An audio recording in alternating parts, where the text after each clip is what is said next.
औढर धरन जगत के स्वामी,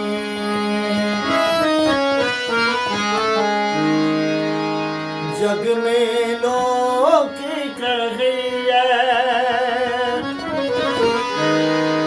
सुनो पिहानी शिव शंकर के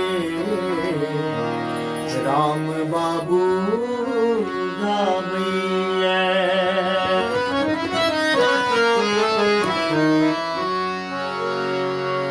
गिलिए भोला के अंगना से अजब तमाशा देख लो ना, अजब तमाशा देख लो ना। गिलिए भोला के अंगना से अजब तमाशा देख लो ना, अजब तमाशा देख लो ना।